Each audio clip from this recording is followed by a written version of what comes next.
Good morning, good afternoon, good evening. Hi, this is Jen. Welcome to another episode of a No Frills Monday. How you doing? Not an ordinary Monday though. It is Monday of Thanksgiving week, and most of us either took off a few days, but we're definitely many of us going to have a shorter week. Yeah, yeah, yeah. No one's complaining, are we? Nah, nah, nah. I want to jump right into something that has to do with ordinary days, even though this week is most usually unusual. Anyway, it's talking about being frugal at home during ordinary times. You know, one of the best things that we could do, we can portion things out. Can't really do it that well during the holiday season because it depends upon how many guests show up. I mean, you could plan, you don't know how much is going to be used up.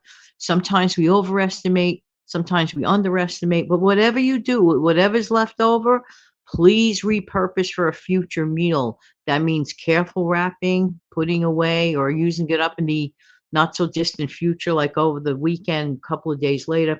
But I want to talk to you this morning on this No Frills video specifically about being frugal at home during ordinary times. All right, here's a few suggestions. One, cook in batches. Now, some people think that that's a hard thing to do. Really, is not. As long as you have a crock pot, that's a batch. You could do batch cooking in your crock pot, in your oven.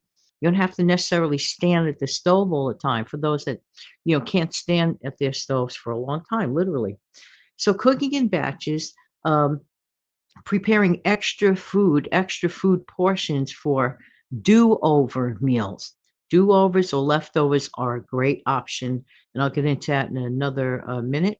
Next, measuring cups. Don't underestimate the power of keeping measuring cups around to work with portioning out your meals. Measuring cups can definitely help portion out the meals. Let's say you have four people that are in your family during ordinary times. Okay, then you portion it out accordingly. Maybe enough for two adults, enough for two children. You see where I'm going with this. So using measuring cups can be very, very helpful.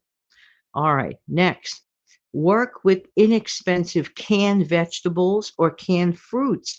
This helps avoid food waste. Yeah, yeah, yeah. That's a way of knowing every single night during the week you're going to have either some frozen or canned vegetables. Fresh ones are idealistically supposed to be the best, idealistically and supposedly. Be careful when you're preparing those to save and portion them out. The whole idea is to avoid food waste as well, okay? Not just to be frugal, but to avoid food waste is the goal. It ends up being frugal because you did accomplish the goal of avoiding food waste. You see where I'm going with this? It's like a vicious cycle. All right. Next and finally for today, swap out ingredients. I'll give you an example.